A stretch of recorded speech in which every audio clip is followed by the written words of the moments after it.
Welcome to today's deep dive, where we're taking a completely unfiltered look at one of modern life's most universal and, let's be honest, infuriating frustrations. Picture this. You booked a hospital appointment for exactly 10 a.m. You arrived early, you filled out all the paperwork, and you sat down. But when does your name actually get called? 12:30 p.m.? Right? It's a mystery that seems to defy all logic. So today we're going to unpack the hidden truth behind these staggering delays coming straight from the confession of a frontline neurosurgeon. You know exactly that feeling, right? You're sitting there in the waiting room, mindlessly scrolling on your phone, maybe bouncing your knee a little bit. You're watching that clock tick way past your reservation time, and you're just getting angry. You might even be debating whether to march right up to the reception desk and complain. Well, let me validate that feeling right out of the gate for you. You are completely justified. It's incredibly frustrating, and more importantly, you are absolutely not at fault. You showed up on time. So why on earth does the system break down so predictably? Think about the sheer absurdity of it for a second. We live in an era where you can walk into a massive packed amusement park, scan a fast pass, and hop on a roller coaster at the exact minute you were promised. Yet, when it comes to our health, literally the most important thing we have, we're routinely subjected to these chaotic 2-hour delays. It kind of feels like the hospital is the only place left on Earth where reservations are essentially meaningless. It's enough to put anyone on the defensive. But to really understand why this happens, we have to pull back the curtain. Which brings us to part 1, the 2 culprits delaying exams. Okay, let's dive into this. It's so easy to imagine that the doctors are just back there taking their sweet time. Maybe sipping a cup of coffee in the break room while you suffer out in the lobby. But the reality is completely different. Doctors and nurses are actually running at maximum capacity, constantly teetering right on the edge of burnout, because they're battling 2 major invisible culprits that actively destroy the daily schedule. The first one, it's a phenomenon known in the medical community as the doorknob question. Imagine a doctor has just finished a really thorough, careful 5-minute exam. They smile, say please take care, and the patient stands up, turns around, grabs the doorknob to leave, and then stops. Oh, by the way, doc, I've been having some knee pain. Or worse, they launch into a massive story about their grandchild's new red backpack. And just like that, a perfectly finished appointment is totally derailed. And the context here is highly ironic, because the doctor sharing this insight with us, they're a neurosurgeon. They operate on the brain.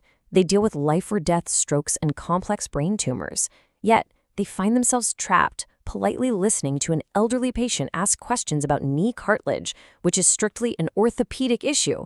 The doctor desperately wants to say, look, I am a brain specialist. This really isn't my department. But doing that would seem cold, right? It could severely damage the patient's trust. So, out of sheer professional kindness, the doctor listens.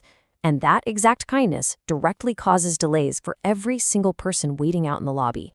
Now, the second culprit is something we can probably all relate to, but its impact inside a hospital is devastating: outdated technology. Believe it or not, many hospitals are running their incredibly heavy, complex electronic medical record systems on computers that are over 8 years old. 8 years! As patient data, high-res imaging files, and historical charts just pile up day after day, these older systems simply cannot handle the load. So while you're out in the waiting room staring at your phone, the doctor is sitting in the exam room staring blankly at a frozen computer screen with a spinning hourglass icon. The system loading times often take longer than actually typing the medical notes themselves. Honestly, no matter how fast a doctor can type or think, they are physically bottlenecked by this aging IT infrastructure.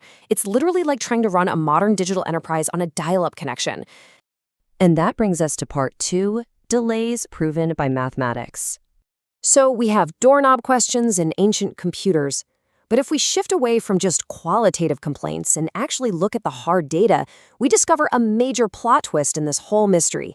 These delays aren't just a result of human quirks or bad tech. They're an unavoidable mathematical certainty. Enter queuing theory. This is a foundational concept in statistics and probability, and it essentially tells us that a hospital clinic is not a factory conveyor belt, right? In a factory, every item takes the exact same amount of time to process. But in medicine, human beings are highly variable. Even if an appointment is scheduled for a strict 5 minutes, one person might only need 2, while another might need an unexpected 15 due to a sudden complication. The crucial takeaway here is that as long as there is variance in service time, waiting lines are mathematically guaranteed to form. Now, what's really interesting about this slide is how this disaster unfolds visually. Look at the standard 5-minute exam versus the 15-minute outlier. When that one patient with the doorknob question takes an extra 10 minutes, the delay doesn't just add 10 minutes to the next person's wait.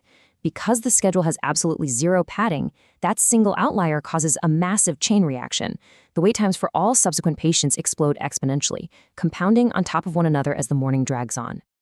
This leads us to a truly shocking statistic derived from this mathematical modeling. Are you ready for this?